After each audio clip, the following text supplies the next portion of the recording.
Hello everyone, welcome সবাইকে। তো এই চ্যানেলে আমি আজ একটা নতুন সিরিজ চালু করতে চলেছি। তো তোমরা সবাই বুঝতে পারছো যে ভোটের আগে অনেকগুলো এক্সাম কিন্তু হতে চলেছে। তো সেই জন্যই আমি ওয়েস্ট বেঙ্গল পিএসসি বা ওয়েস্ট বেঙ্গল পুলিশ এসআই বলো, মানে ওয়েস্ট বেঙ্গলে যেগুলো এক্সাম হয় আর কি, তো তারই প্রিভিয়াস ইয়ার কোশ্চেন নিয়ে আমি ডিসকাস করব ম্যাথ আর জিআইয়ের উপরে। তো বেশি নয়, প্রত্যেকটা ভিডিওতে 20 থেকে 25টা করে ম্যাথ ডিসকাস করব। তোমাদের শুধু কাজ এটাই হবে যে খাতা কলম নিয়ে বসা, ভিডিও পজ করে কোশ্চেন সলভ করা, তারপর আমার সলিউশনটা দেখে নেওয়া। তো খুব চাপ না নিয়ে ভিডিওগুলো দেখবে, আশা করি তোমাদের অনেক উপকার হবে। আর প্রথমেই আমি ডাব্লিউবিসিএস মেইনসের যে প্রিভিয়াস ইয়ার কোশ্চেন সেটা দিয়ে আমি শুরু করব। তো এখানে 2023-এর কোশ্চেন তোমাদের সামনে তোমরা দেখতে পাচ্ছ। আর 23 থেকে পেছনের দিকে যাব 2014 পর্যন্ত। এরপর মেন্স হয়ে গেলে তারপর অন্য কোনো এক্সামের কোশ্চেন নিয়ে আসবো। তো ডেলি 20-25টা করে অঙ্ক করব। তো চলো ভিডিওটা শুরু করি। তো প্রথম কোশ্চেন কি বলেছে, a man can row 18 kilometre per hour in still water. It takes him 3 times as long to row up as to row down the river. Find the rate of stream. তো দেখো এখানে আমাকে কি বলে দিয়েছে, টাইমের রেশিও কিন্তু আমরা এখান থেকে পেয়ে যাচ্ছি। It takes him 3 times as long to row up as to row down the river. তো আপস্ট্রিমের টাইম যেটা লাগে সেটা টিইউ দিয়ে দিলাম, আর ডাউন স্ট্রিমের টাইমটাকে আমি টিডি দিয়ে ডিনোট করছি। তো আপস্ট্রিমের টাইম স্বভাবতই বেশি লাগবে, কারণ স্রোতের বিপরীতে যাচ্ছে, সেটা 3 গুণ, আর ডাউন স্ট্রিমেরটা 1 গুণ বলে দিয়েছে। ডাউন স্ট্রিমে যা টাইম লাগে তার থেকে আপস্ট্রিমে 3 গুণ টাইম লাগে। এবার টাইম আর ভেলোসিটি মানে স্পিডের রেশিও কি হয়, ব্যস্তানুপাতিক সম্পর্ক হয় টাইম আর স্পিডের মধ্যে রেশিওর। তাহলে টাইমের রেশিও যদি 3:1 হয়, তাহলে স্পিড, আপস্ট্রিমের স্পিড আর ডাউন স্ট্রিমের স্পিড কী হবে, উল্টে যাবে, 1:3। স্পিড বেশি হলে কি টাইম কম লাগে, আর টাইম বেশি হলে কি স্পিড কম হলে টাইম বেশি লাগে, আর স্পিড বেশি হলে টাইম কম লাগে। তো ব্যস্তানুপাতিক সম্পর্ক হয় স্পিড আর টাইমের মধ্যে। তো এইবার আমি স্টিমের আমার ভেলোসিটি মানে স্পিড চেয়েছে এখানে। তো স্টিমের স্পিড আমি এক্স ধরে নিচ্ছি। এবার স্টিমের স্পিড যদি এক্স হয় আর ওই লোকটার ম্যানটার স্পিড যদি 18 কিলোমিটার পার আওয়ার হয়, তাহলে আপস্ট্রিমের স্পিড কী হবে, আপস্ট্রিমের স্পিড হবে 18 মাইনাস এক্স, স্রোতের বিপরীতে যেহেতু। ডাউন স্ট্রিমের স্পিড কী হবে, 18 প্লাস এক্স। তো ইকুয়াল টু কী হয়ে যাবে, আপস্ট্রিমের কি 1/3।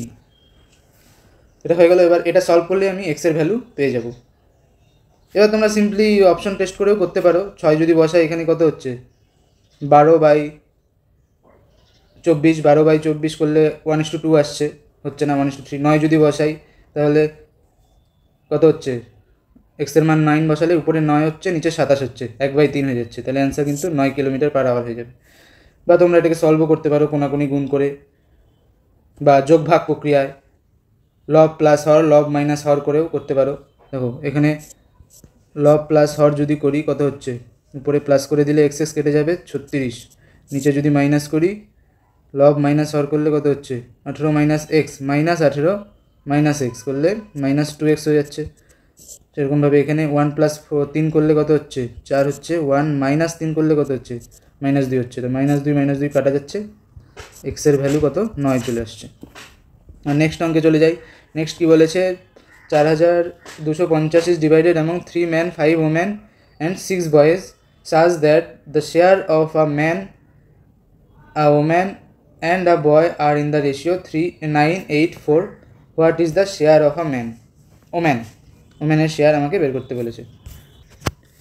এখানে আমাকে একজন ম্যান, একজন বয় আর একজন ওম্যানের রেশিওটা দিয়ে দিয়েছে 9:8:4। এবার ম্যান কতগুলো আছে, ম্যান আছে 4 জন, ওম্যান কজন আছে, ওম্যান আছে 5 জন, আর বয় কজন আছে, 6 জন। তাহলে 4 জন ম্যান 9 ইউনিট করে পেলে কত হচ্ছে 36 ইউনিট, 4 নং 36। 6 জন বয়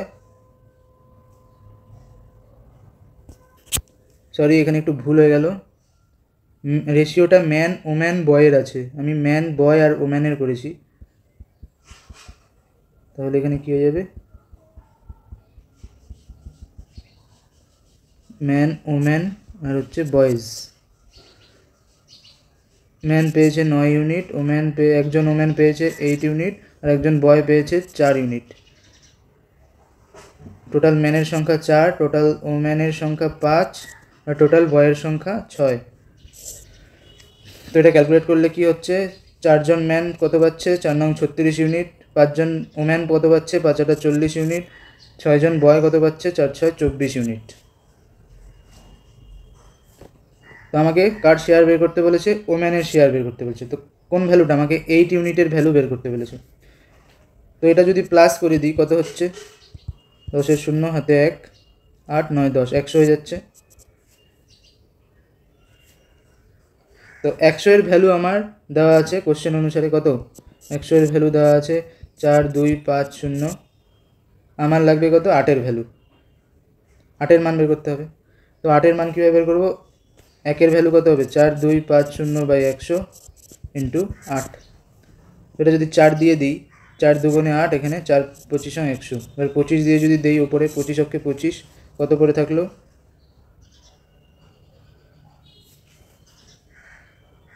7 1 7 1 7 5 পরে থাকবে, আর 1 7 5, তাহলে কত দিয়ে যাবে 6 পজিশন 150, 7 পজিশন 7 পজিশন 175, আর 0 ছিল। তো 1 7 0 ইন্টু 2 করলে কত চলে আসছে 340। 8 এর ভ্যালু পেয়ে গেলাম এটা। তো ওম্যানের শেয়ার কত হবে 340। নেক্সট কি বলেছে, on a river B is equidistance from both ends A and C, if a boat can go from A to B and back in 6 hours and from A to C in 8 hours, how long would it take to go from C to A? আচ্ছা, B হচ্ছে এ আর C এর থেকে same ডিস্টেন্সে আছে, তাহলে এ যদি এখানে থাকে, C যদি এই পয়েন্টে থাকে, তাহলে মাঝামাঝি কোনো জায়গায় থাকবে বি, এমনভাবে থাকবে যাতে এ থেকে বি এর দূরত্ব আর বি থেকে সি এর দূরত্ব সেম হয়। If a boat can go from A to B, একটা বোট এ থেকে বি অবধি গেল,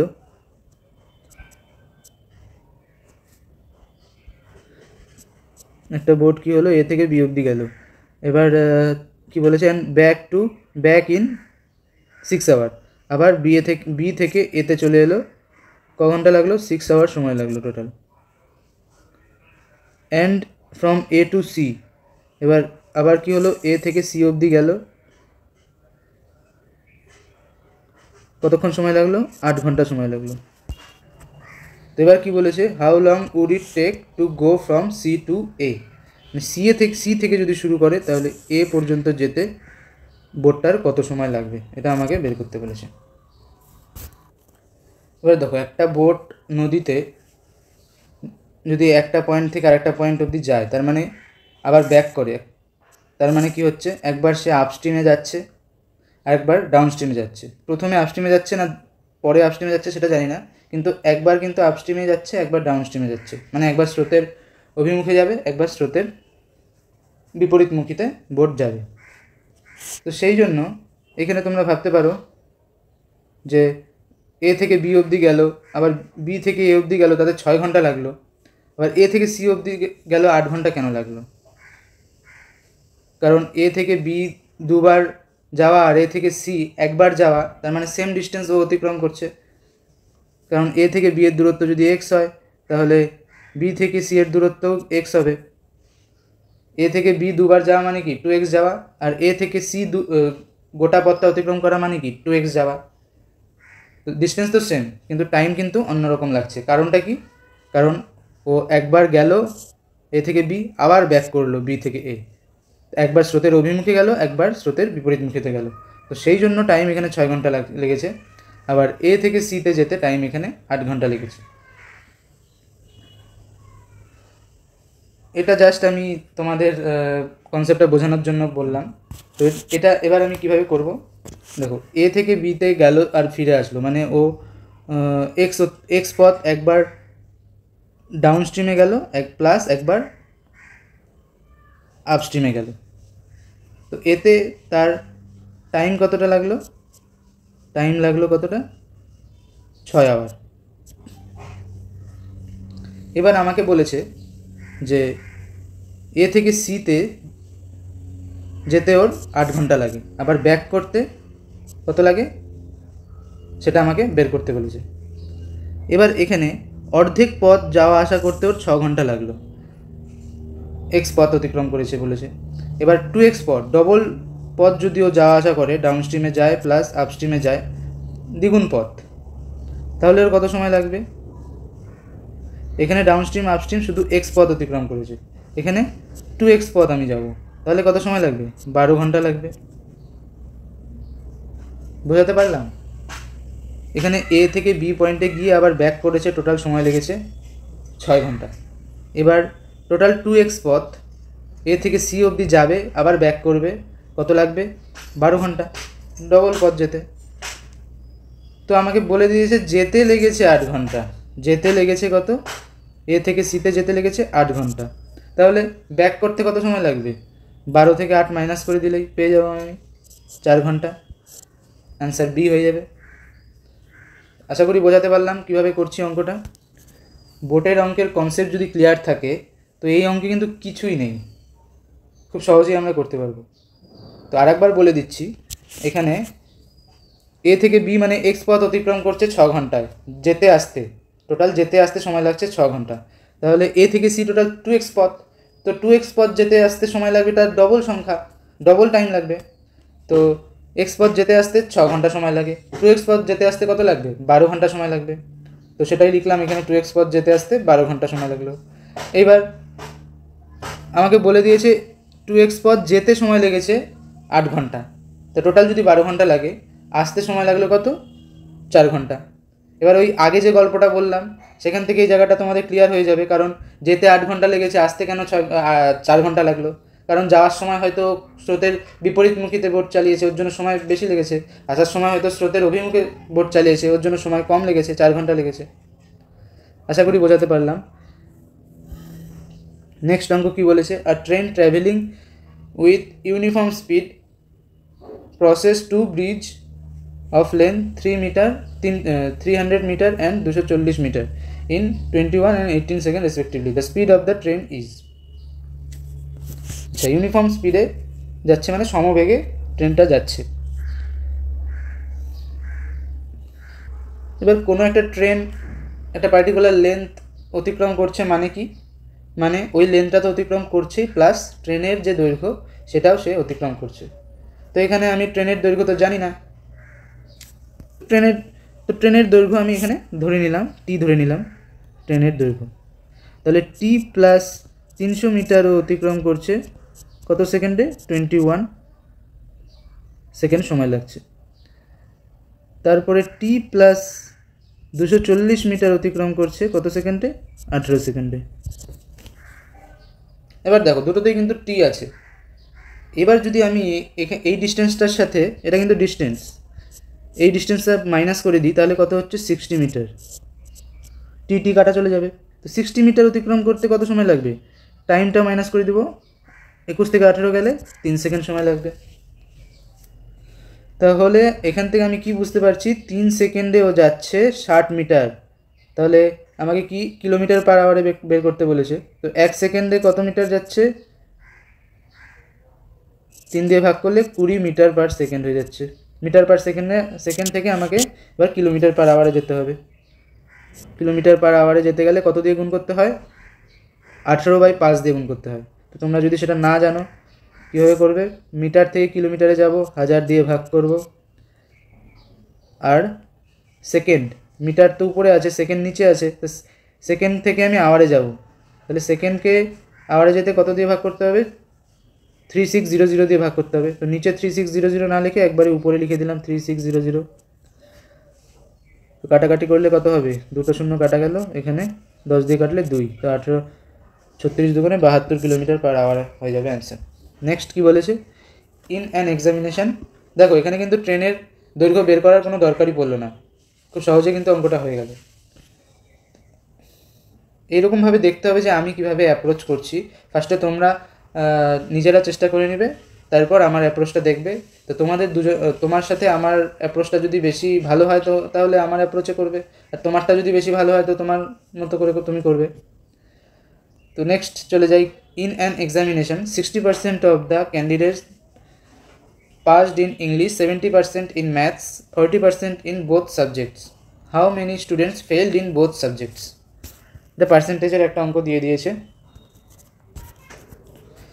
আচ্ছা, প্রথমে টোটাল ক্যান্ডিডেট কত হবে, কোনো কিছুর সম্পূর্ণটা যদি নেই তার মানে আমি কতটা নিচ্ছি, 100% নিচ্ছি।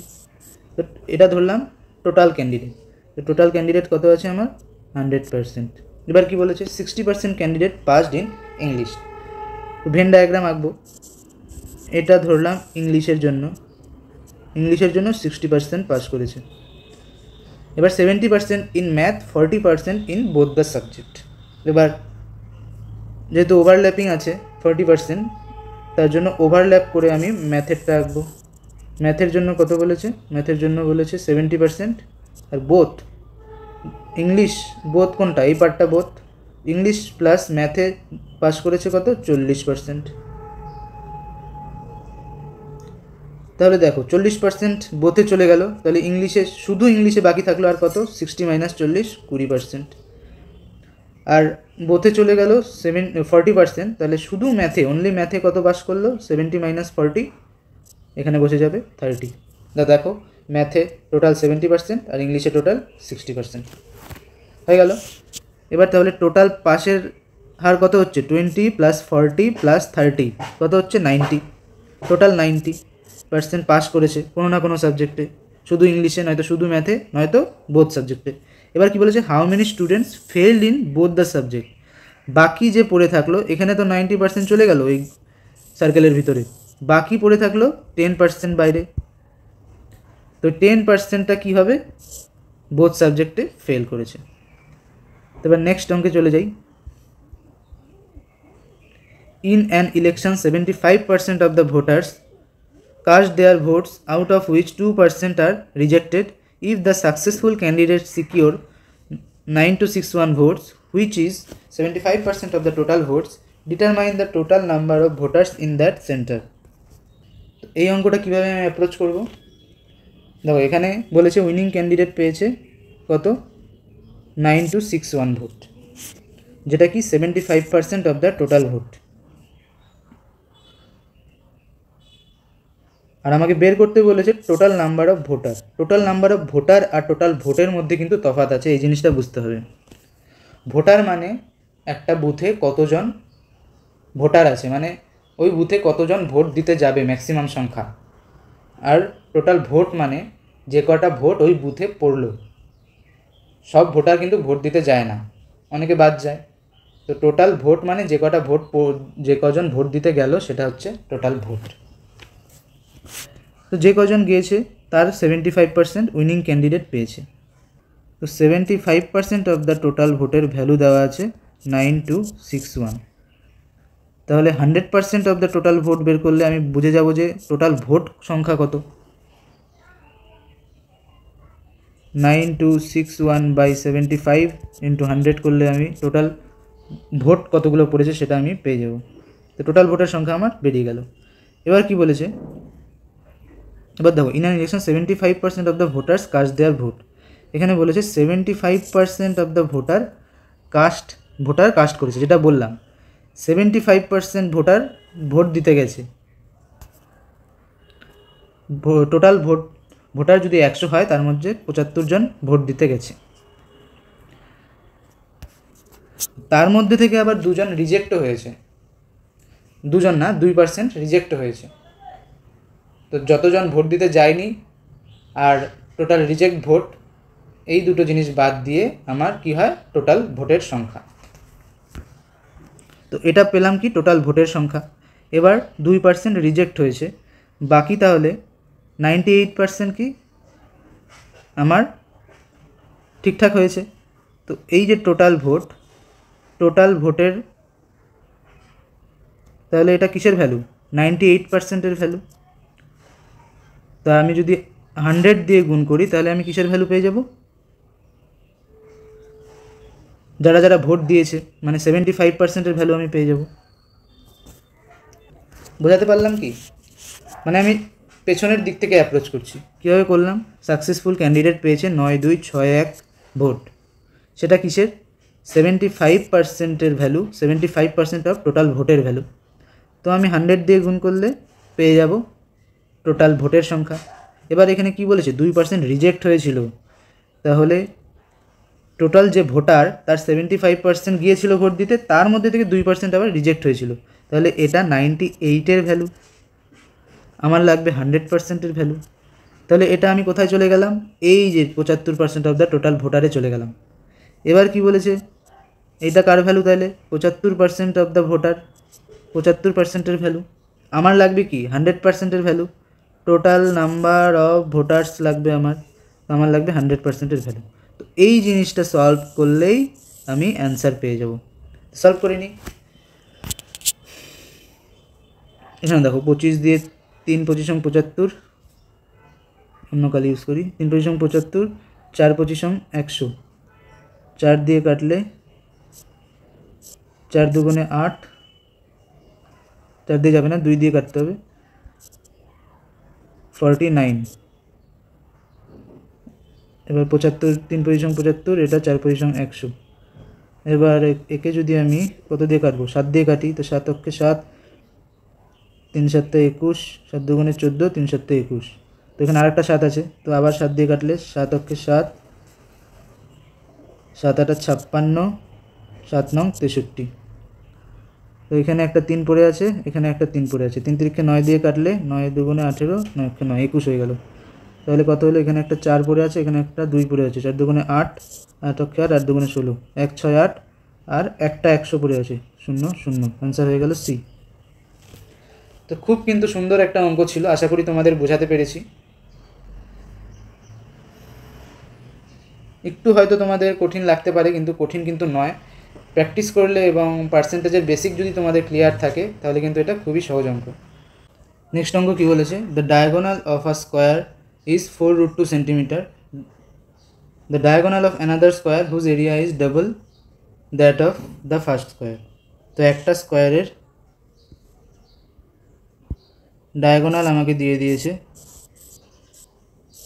4√2, আর আরেকটা স্কোয়ারের ডায়াগোনাল বের করতে বলেছে যার এরিয়া এই স্কোয়ারের দ্বিগুণ। আচ্ছা, তো তোমরা আশা করি জানো যে স্কোয়ারের ডায়াগোনালের ফর্মুলা কী হয়? √2 ইন্টু বাহু। তাহলে এখানে ডায়াগোনাল কত দিয়ে দিয়েছে? 4√2। তাহলে বাহুর √2 কেটে গেলে বাহু কত চলে আসবে? সাইড চলে আসবে আমার 4।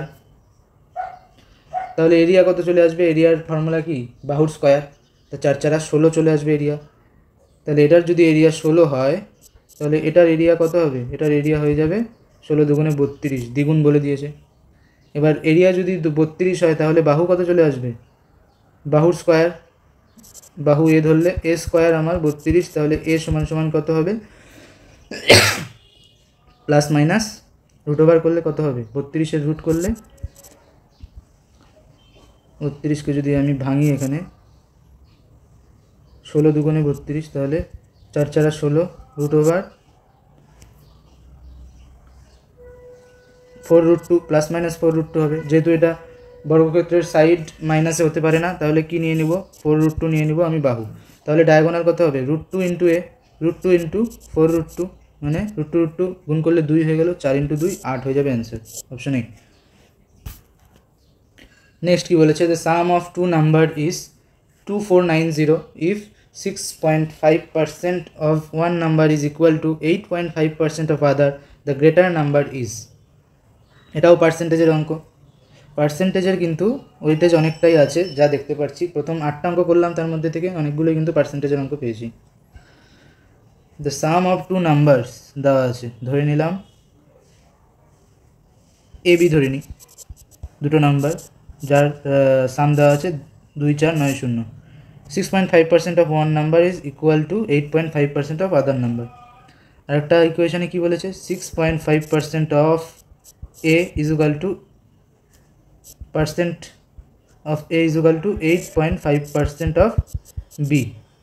এবার দুপাশে পার্সেন্ট আমি কেটে দিতে পারি, তাহলে এ আর বি এর মধ্যে রেশিও কি চলে আসবে, এখানে 8.5 ছিল, এখান থেকে বি নিচে নিয়ে গেলাম, এখান থেকে 6.5 নিচে নিয়ে গেলাম, পয়েন্ট উঠে গেল, 5 দিয়ে কাটলে 5 85, 5 13 65।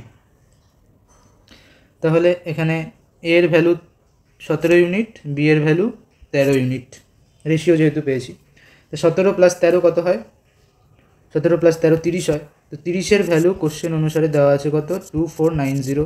আমার কার ভ্যালু লাগবে, গ্রেটার নাম্বার, গ্রেটারকে গ্রেটার 17, 17-এর ভ্যালু লাগবে, 17-এর ভ্যালু কত হবে, 2490/30 × 17, 0 0 কাটা গেল, 3 দিয়ে কাটলে 3 8 24, 3 3 9, তো 83 × 17 করলে কত হবে,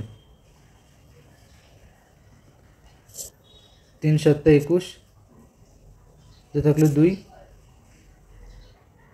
7 8 56, 3 1 3 56, 59 61, তো থাকলো 6, 8 8 6 14, অপশন সি হয়ে যাবে অ্যান্সার।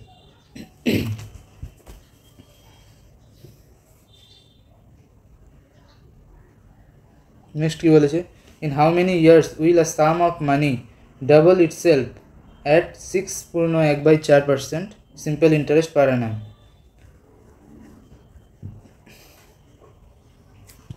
আচ্ছা, ইন্টারেস্ট রেট কত আছে, ইন্টারেস্ট রেট আছে 4 4 6 24, 25/4% interest rate.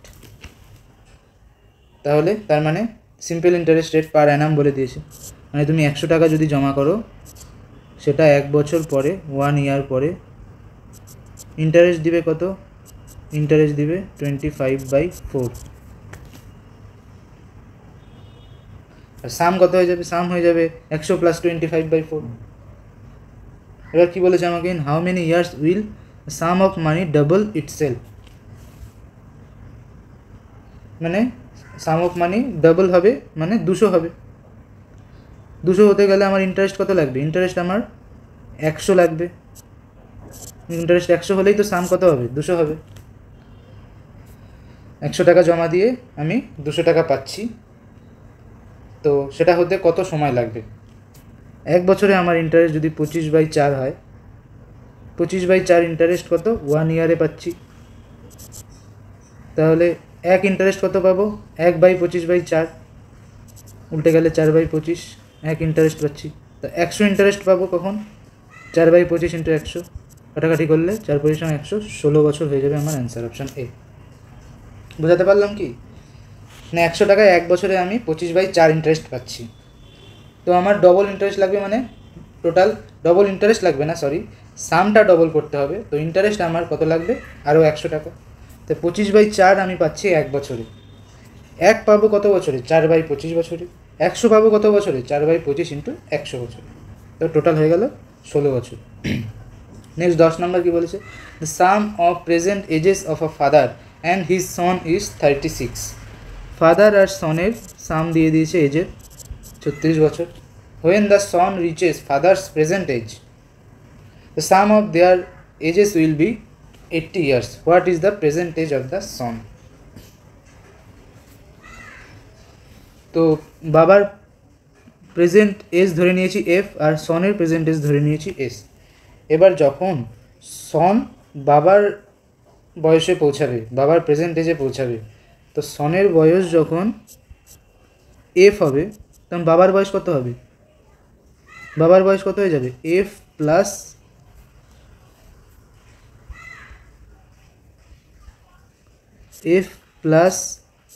F minus S হয়ে যাবে।